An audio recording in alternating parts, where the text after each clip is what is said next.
ఈరోజు మహిళలపై దాడులు, హత్యలు, అత్యాచారాలు విపరీతంగా పెరిగిపోతున్నాయి.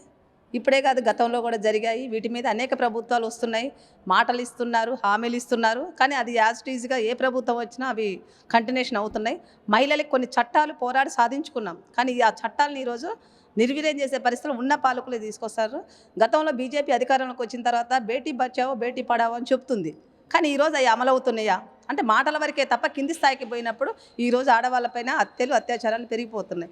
రెండోది ఏమంటున్నాం, ఆడవాళ్ళకి ఎక్కడ పోయినా మీకు రక్షణ కల్పిస్తామని చెబుతున్నారు. ఎక్కడుంది రక్షణ? ఈరోజు స్కూల్కి పోయిన ఆడపిల్లకి రక్షణ లేదు, కాలేజీ పోయిన ఆడపిల్లకి రక్షణ లేదు, ఇంటికా నుంచి బయటికి పోయి కూరగాయలు తెచ్చుకుందామని పోయిన మహిళకి రక్షణ లేదు, అట్లాగే ఉద్యోగం చేసే మహిళలకు కూడా రక్షణ లేని పరిస్థితి ఉంది.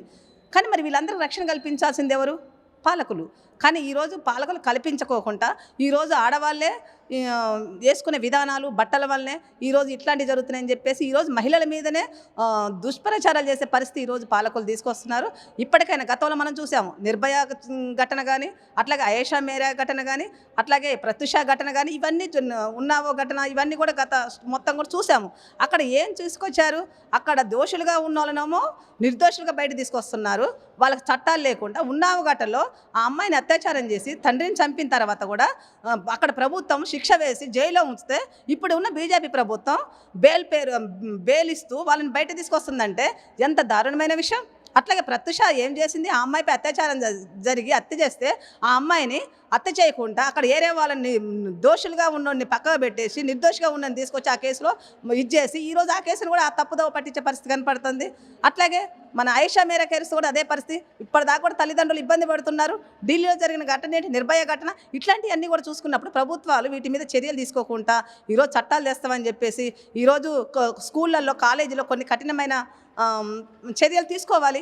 ఈరోజు స్కూళ్ళలో పోతే మన స్కీమ్స్ పెట్టాల్సింది, అవి పెట్టట్లేదు. అగా నిఘా కెమెరాలు ఉండాలి.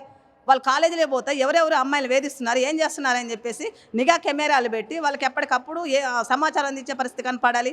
అట్లాగే సీసీ ఫుటేజీలు ఎక్కడ మహిళలు ఎక్కడ తిరుగుతున్నారు, ఏంటి రోడ్ల మీద, అట్లాంటి ఫుటేజీలు కూడా ప్రభుత్వం ఏర్పాటు చేయాలి. అట్లాగే రక్షణ చర్యలు. ఈరోజు ఆడవాళ్ళు నైట్ పోయినా కానీ కనీసం గతంలో మనకు చెప్పిన గాంధీ గారు ఏమన్నారు?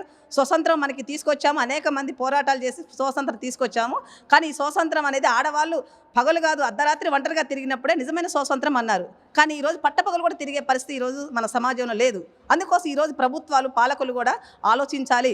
మహిళలకు కావాల్సిన చర్యల్ని, భద్రతని, ఈరోజు స్వేచ్ఛని, ఇవన్నీ కూడా ప్రభుత్వాలు కల్పించాలి.